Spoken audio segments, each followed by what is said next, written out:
परमात्म्यामध्ये अंशांशी संबंध नाही. काय पण अशी एक कल्पना केली कशावरून जीव ब्रह्मरूप आहे हे सांगण्याकरता. कसं आहे जीव ब्रह्मरूप आहे हे सांगण्याकरता. जसा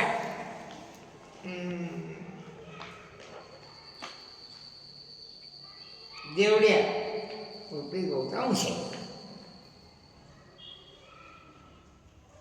खरं आहे का मग हे जे असे कुटकी केले तर ते शोधून काढा असं काय नाही. पुढे तसा परमात्म्याचा अंश जीव आहे. वस्तुता अंश नाही, हा सरसकट परमात्माच आहे. कसं आहे हा सरसकट परमात्माच आहे. अंश नाही. पण म्हणण्याचा उद्देश एवढाच आहे काय रवा तैसा कापुराचा तुझं मदत तैसा भेद नाही. हे ज्ञानेश्वर स्पष्ट पद्धतशीर लिहिले. काय सांगतात कापुराचा रवा आणि कापूर या भेद नाही. ते रवा म्हणजे अंश नाही किंवा रवा म्हणजे अवयव नाही. निरवयव निरंश असा परमात्मा. पुढे नाही तर पाय नाही, हात नाही म्हणजे काही करता येत नाही, आणि पाय नाही म्हणजे पुढे जाता येत नाही. आहे ना गमनागमनादी क्रिया व आदान प्रदानादी क्रिया त्याला करता येत नाही. पण तो स्वतःला समजतो मी करता येत नाही. मग असं म्हणा ही पाळी आली की तो माझा अंश आहे. एक गोष्ट सांगतो. पंचदशीकारांनी म्हणण्यापेक्षा ते पंचीकरण एवढं पुस्तक आहे मला भेटते. काय त्या संजयचा गुरु कोण येतो धनगर घेऊन गेला. कुठे गेला शेळ्या मिळ्या न्यायसाठी. शेळ्या मिळ्या कुठं बसत झाले लोक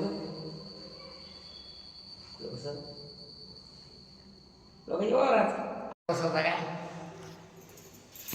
बरं वावरात शेळ्या केल्या बसवता वावराचं उत्पन्न वाढलं म्हणजे खत होते. मग काय हिसाब ते होते काय द्यायचं काय काय काय आमच्या संध्याकाळी जेवायची सोय करा. आता पैसे घेतले पण जुन्या काळात जेवायची सोय केली की धनगर बसत. आम्ही एकदा बसवलो सांगितलं इंद्राणीच्या काठावर आज पाणी इंद्राणी काठावर असं नाही ना. हां त्या काठाला लागूनच असं थोडंसं हे होतं खडक. ते खडक काही फोडलं आता आपण त्याची मात आलतो ना. हां ते नाली पुलीतून नाला होता असा हातात नाला बसत होता समजा. त्या नालीतून आपण वर आलो का नाही कचऱ्यातून आत असा मग जेथून आलो ते जागा केवढी जागा ती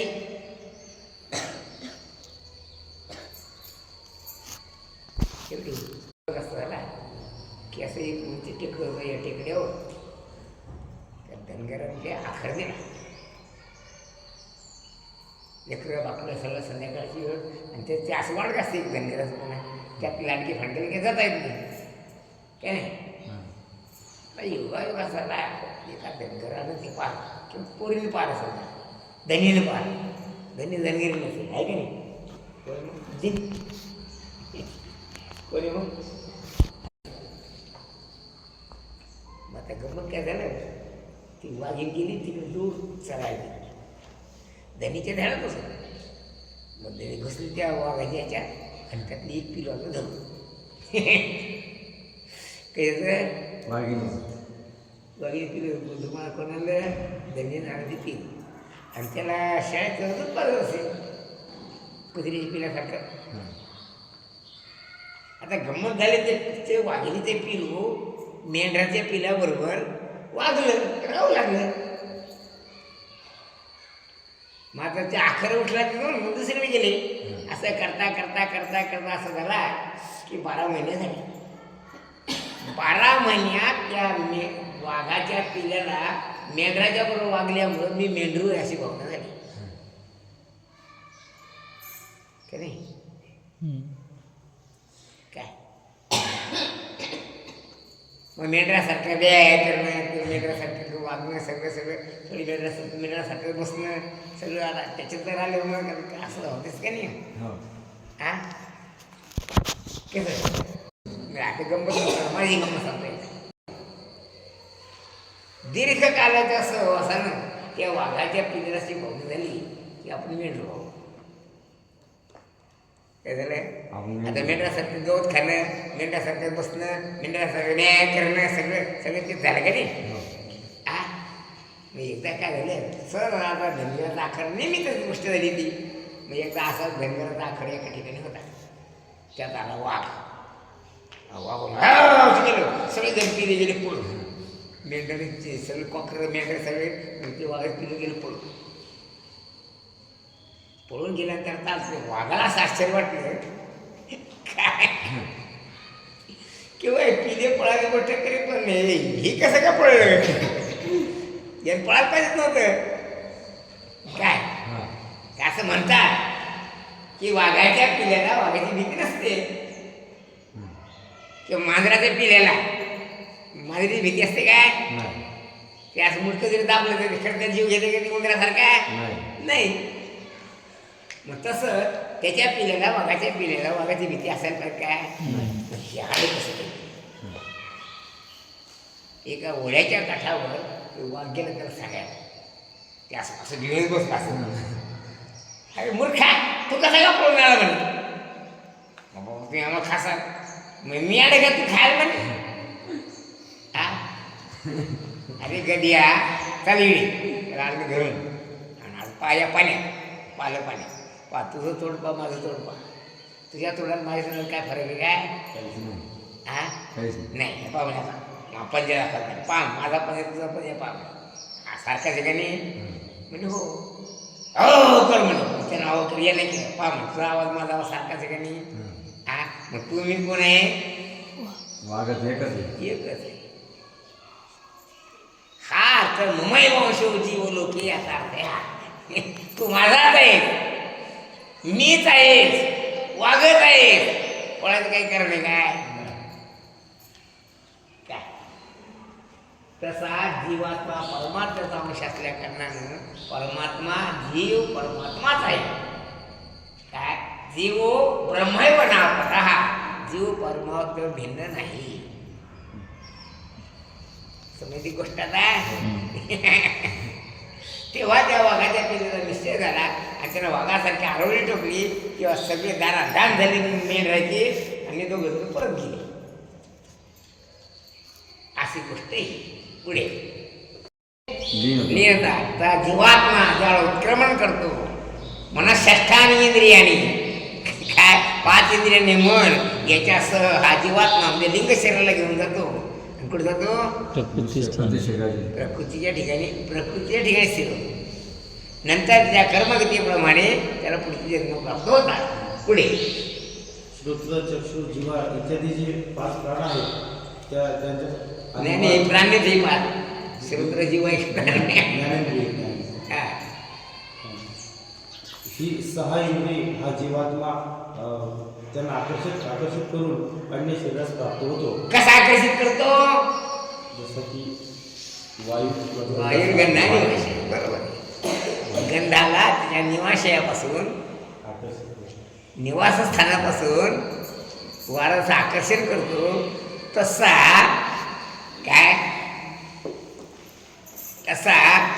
हा जीवात्मा पंचप्राण आणि मन किंवा पंचप्राण 10 इंद्रिये आणि मन किती झाले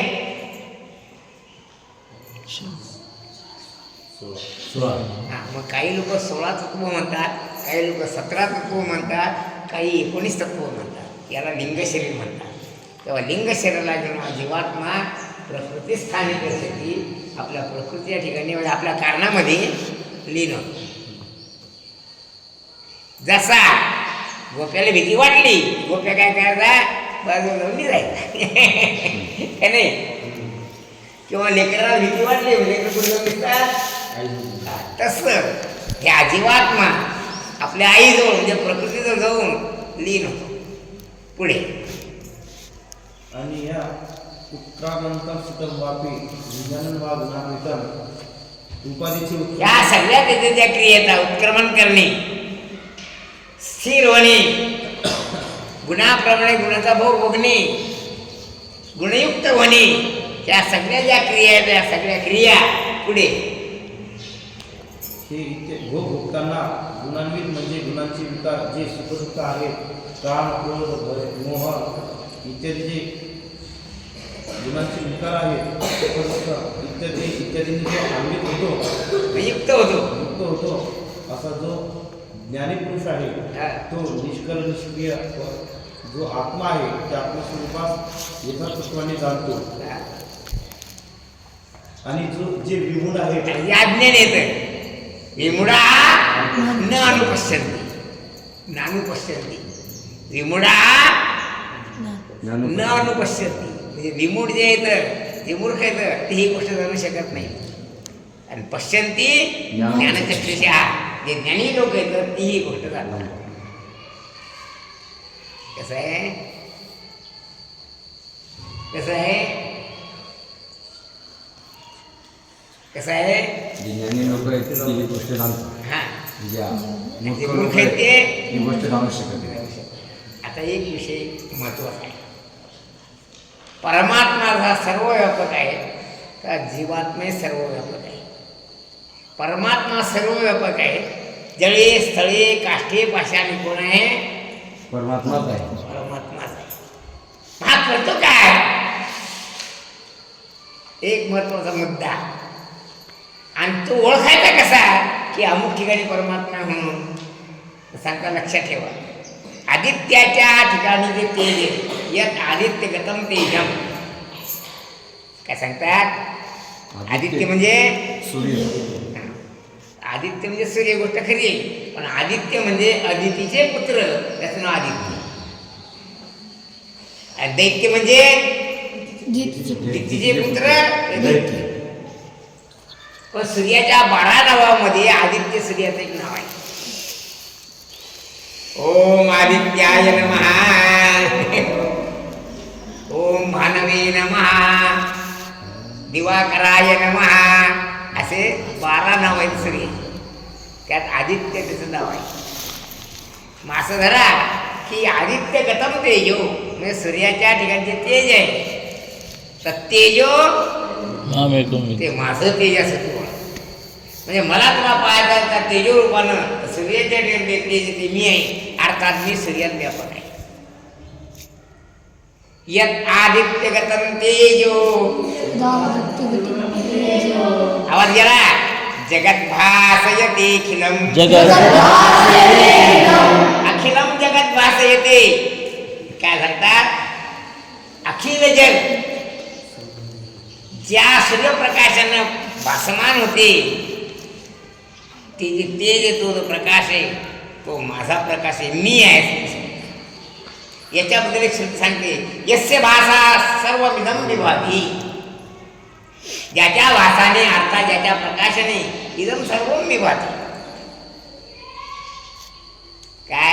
ज्याच्या प्रकाशाने संपूर्ण विश्व प्रकाशमान होते असा जो प्रकाश आहे तो आदित्यच्या ठिकाणी जो दिसतो तो माझा तर नेहमीच आहे असं दिसतो. यदा आदित्यगतं तेजो भासयतेखिलं जगत् भासयतेखिलं. एक पाच जास्त यच्चंद्रमसि यच्चाग्नौ तेजो विद्धिमामकं यत् आदित्यगतं तेजो ಸ್ವಲ್ಪ विराम. यत् यत् चंद्रम असि तेजम ಸ್ವಲ್ಪ विराम. यत् अग्नौ तेजम तेजो विद्यमान. ते सगळं तेज माझं. म्हणजे सूर्याच्या ठिकाणी असणारा प्रकाश, चंद्राच्या ठिकाणी असणारा प्रकाश आणि अग्नीच्या ठिकाणी असणारा प्रकाश हे काय आहे? माझाच प्रकाश नाही, मीच आहे. त्या रूपाने प्रकाश रूपाने पा याच्यात निलोमार गवळणे याच्या निजप्रभा प्रकाश रवी किरणा याच्या महातेजे तेज होताशना. होताशन म्हणजे अग्नी. लक्षात ठेवा हुताशन म्हणजे काय अग्नी. येण्याची पडवून वेद केला शाना हो ऐसा लाघवी हा माया सूत्रधारी. एकला एकटाचे झाला नाना परी सुन सूक्ष्म वेदाची अंतरी. असं देवा मराठी ओळख. अर्थात या श्लोकाचा व या सूत्रीचा त्यांनी अनुवाद केलेला आहे. समजलं. दुसरं गामाविश्य भूतानी गाम्यहम ओजसा औषधी सर्वा भूत्वा रसात्मका रसात्मका सोमो भूत्वा. काय आम औषधी पुष्णामी. कारण चंद्र काय करतो. चंद्र औषधीवर अमृताचा वर्षाव करतो आणि ते अमृत वनस्पती ग्रहण करते. म्हणून मरायला आलेल्या जीवाला वाचवण्याचं काम वनस्पती करते. कारण वनस्पती म्हणजे औषध. औषध म्हणजे अमृत. अमृत म्हणजे मरत सगळ्या माणसाला जिवंत करणार आहे ना. म्हणजे मी चंद्र होऊन काय करतो. वनस्पतीचं पोषण करतो. औषधीचं पोषण करतो. सूर्यवर काय करतो. सगळ्या जगाचा प्रकाश करतो आहे ना. आता एक गंमत तुम्हाला सांगतो का. एवढं होतं ढेकुळा नाही आणि पाण्यात टाकायचं काय होते. आता विचार करा. पृथ्वी एवढं ढेकूळ. पृथ्वी म्हणजे ढेकूळच आहे का नाही. पृथ्वी एवढं ढेकूळ समुद्र महाजनात पडलं ती वेगळं का नाही.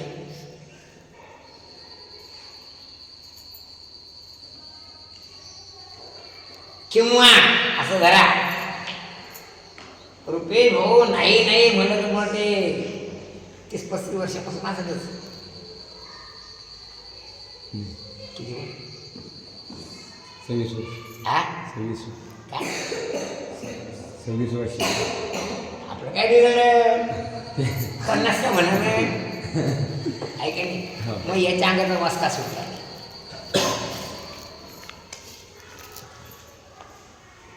काय नाही सुटला.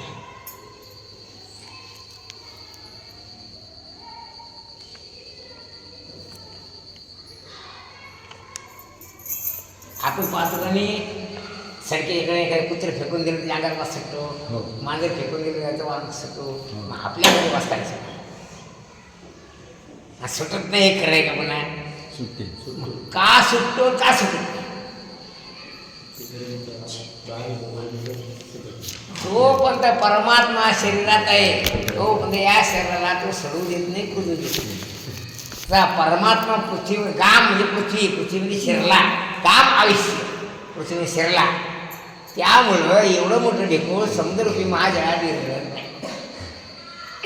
इतकंच नाही. मी या पृथ्वीमध्ये शिरलो प्रविष्ट झालो. गाम आयुष्य म्हणजे पृथ्वीमध्ये शिरलो प्रविष्ट झालो. त्यामुळं मी या सगळ्या भूताला धारण करणार आहे. कारण काय गामाविष्य भूतानी धारयामी. मी या पृथ्वीने शिरलो आणि सगळ्या भूताचं धारण करायला यांना खाली बुडू द्यावं लागलं.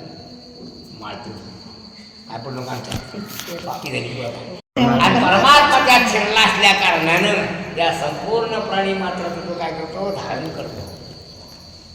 त्याला समुद्रात बुडू देत नाही आहे ना. वाचा. अर्थात सर्वात परमात्मा सर्व व्यापक कसा आहे ते सांगितलं. माझ्या ऊर्जाने अपरिमित मायाशक्ती बळाने माझ्या ओझ आता सांगतो आता मग डबिया उठून उठ लवकर. म्हणजे भारदस्त असं जरा साखरे महाराजची भाषा ओजस्वी भाषा आहे. म्हणजे कशी आहे भारदस्त भाषा आहे. म्हणजे माझ्या भाराने माझ्या ओझ्याने माझ्या वजनाने वाचा. माझ्या ओझ्याने अपरिमित मायाशक्ती बळाने पृथ्वीमध्ये प्रविष्ट होऊन ती मी माझ्या ओझ्याने म्हणजे माझ्या सामर्थ्याने मी पृथ्वीमध्ये प्रविष्ट होतो. म्हणून एवढं मोठं ढेकूळ समुद्ररूपी महाजनामध्ये विरघळत नाही. इतकंच नाही तर सगळ्या लोकांचं मी धारण करतो, त्यांना बुडू देत नाही समुद्रात. पुढे तसेच मी परमात्मा सर्वत्र व्यापक होऊन माझ्या शक्तीने स्थावर जंगम सर्व भूतास धारण करतो. म्हणजे त्यांना बुडू देत नाही. वारा आपल्या शक्तीने मेघमंडलास धारण करतो. वारा कसा ढगात धारण करतो. ढगात आणि वारात काय फरक आहे? काय फरक आहे? ढगात आणि वाऱ्यात काय फरक आहे? शिकून काय केले काय पडवले? म्हणजे एक वारा म्हणजे जलसंस्कार रहित वारा जलसंस्कार युक्त वाऱ्याला धारण करतो. मग तसं मी या सगळ्या पृथ्वीला धारण करतो. वारा आपल्या शक्तीने मेघमंडलास धारण करतो. मेघास वायूविना दुसरे स्वरूप नाही. मेघाला वायू स्वरूप नाही, म्हणजे वायू स्वरूपच ढगायचं असा अर्थ आहे तो. त्याप्रमाणे पृथ्वीमध्ये मी व्यापक असल्या कारणाने पृथ्वीच्या ठिकाणी मतबुद्धी करणे आवश्यक आहे. तेव्हा पृथ्वीला मतबुद्धी करणे म्हणजे पृथ्वी मधुरूप आहे अशी भावना तुम्ही करा. पृथ्वी म्हणजे देवच आहे म्हणून त्याला पृथ्वी माता म्हणतात. पृथ्वी देवता आहे. पुढे अमृत रसात्मक चंद्ररूपाने स्थित होऊन मी वृक्षलता आदी वनस्पतींना पुष्ट करतो. त्यावर असे लक्षात येते की पुष्ट झालेल्या सर्व औषधी मधूपच आहे. दुसरी गोष्ट काय? आम वैश्वानरो भूत्वा.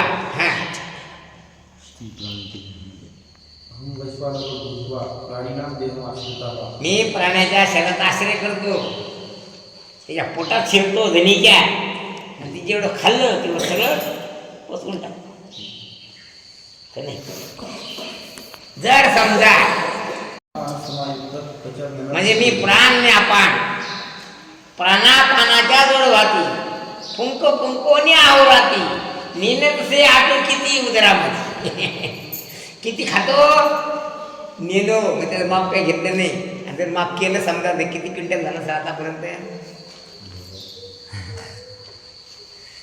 किती पोळ्या खातो? 3 पोळ्या. 3 पोळ्या. 3 पोळ्या किती पिठाच्या असतात? 100 ग्रॅम. 100 ग्रॅम. 100 ग्रॅम. एका दिवसात का एका वेळेची? एका वेळेत. एका दिवसात 6 आमचा हिशेब असा आहे, पोरांच्यासाठी 500 ग्रॅम अन्न राखून ठेवलं एका दिवसात. आणि त्याप्रमाणे गहू भेटत म्हणजे एका 500 ग्रॅम म्हणून 100 रुपये दिले आधी गहू भेटत. ते भेटायचं म्हणजे एका महिन्याकरता 15 क्विंटल गहू भेटतात. आहे का नाही? याचा अर्थ एक पोरगा 30 दिवसात नाही 300 दिवसात 15 क्विंटल खातो. म्हणजे एका वर्षात किती खातो? 15 क्विंटल. 15 क्विंटल. किती वर्ष झाले?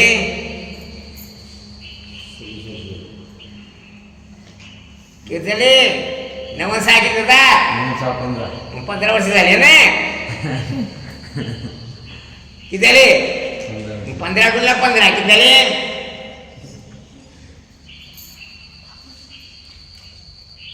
वारंवार 44 असं जरा 225. 200 क्विंटल खाल्ले ना, 250 क्विंटल खाल्ले यांना तर परत. किती खाल्लं? 250. मग इतकं खाल्लं की इतकशा पोटात बसलं कसं काय? वैश्वानरो भूत्वा प्राणीनाम देह आश्रिता. मी अग्नी होतो आणि प्राण्याच्या पोटातून राहतो म्हणून त्याचं नाही जेठ लागणी. आणि काय करतो? प्राणापानाच्या जोड भाती असे 2 भाती येत असे 2 नळ्या त्याच्या असं करून त्याचे प्रदीप्त लागणी करतो आणि इतकं खाऊन टाकतो. नेलो किती त्याचं माप अजून लावलं नाही म्हणजे आता आपण लावलं समजा 15 वर्षात. पुढे मी प्राण्यांच्या देहामध्ये आश्रय घेऊन त्यांच्या उदर प्रदेशात स्थित होऊन प्राण अपान रूपाने चतुर्विध अन्नाची पचन करतो. 4 अन्नाचं पचन. पचाम्यन्नम चतुर्विध. पापड वृक्ष हा कोरडा हे वृक्ष पदार्थ झाला ना तो. वृक्ष दुसरा तिखट चोकायचा आहे की नाही. काही कलाकाराचे पदार्थ. आता 4 प्रकारच्या अन्नाचं मी काय करतो पचन करतो. पचाम्यन्नम पुढे यावरून असे सिद्ध होते की सर्व प्राणी मात्रांमध्ये आपादमस्तक आपाद पाद म्हणजे पाय, आ म्हणजे पर्यंत, म्हणजे पायापासून मस्तकापर्यंत.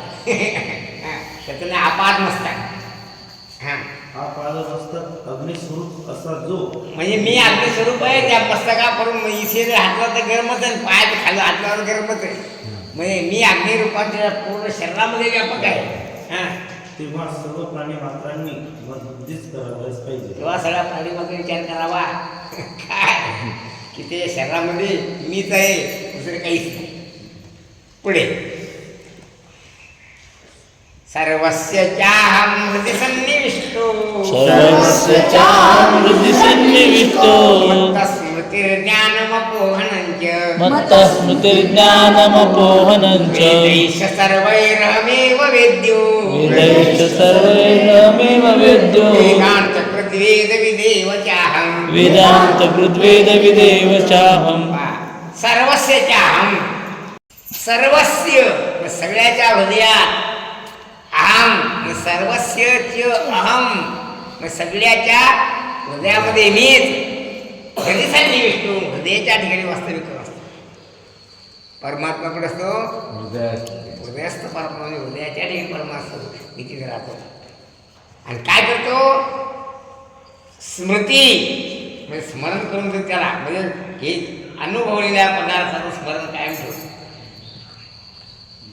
ज्ञान अपोहन म्हणजे अज्ञान हे सगळे माझ्याच मुळे त्या शरीरात उत्पन्न होतात.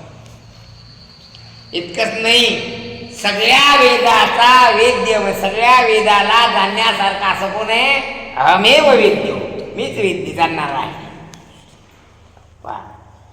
आणि वेदांतकृत म्हणजे वेदांत शास्त्राकडून जाणणारा कोण आहे मीच आहे.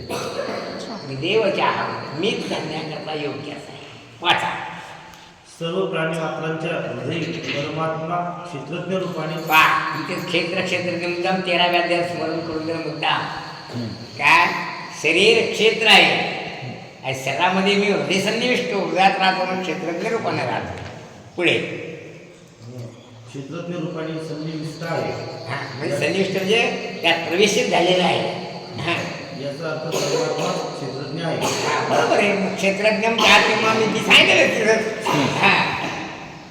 माझ्यापासूनच माझ्या प्रसादाने ईश्वर प्रसादानेच यथार्थ आत्म ईश्वर प्रसादाने जीवांना ज्ञान प्राप्त होते.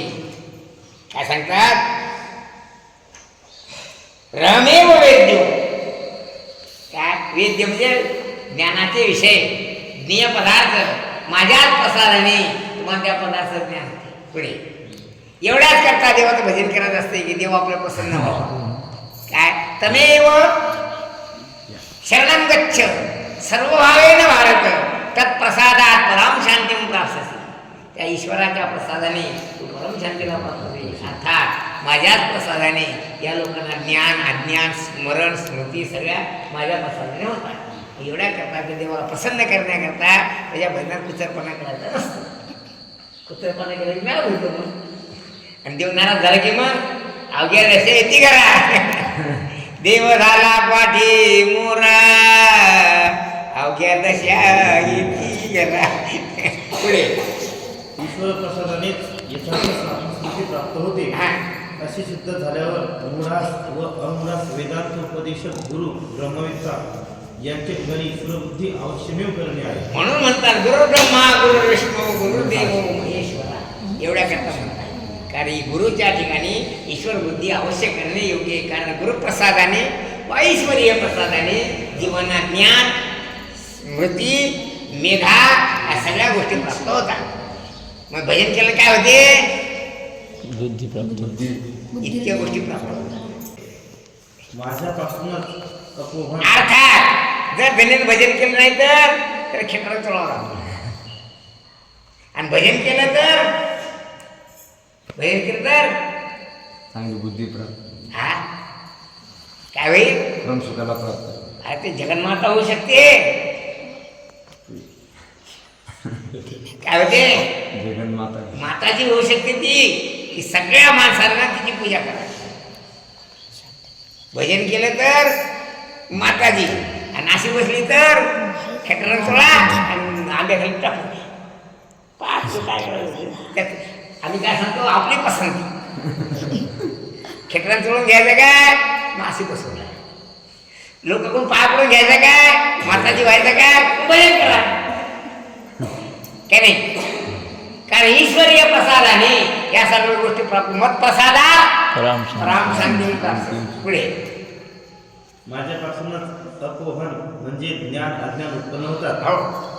तत्वमसी तत्वम असी इत्यादी श्रुती वाक्यांनी जाणण्यास योग्य जो असा जो परमात्मा आहे वेदांत कृत काय वेदांतापासून प्राप्त होते ज्ञान देवच्या ते माझ्यापासून प्राप्त होते. म्हणून तुम्ही माझ्या प्रसादापासून वंचित होऊ नका. पुंडलिक वरनारी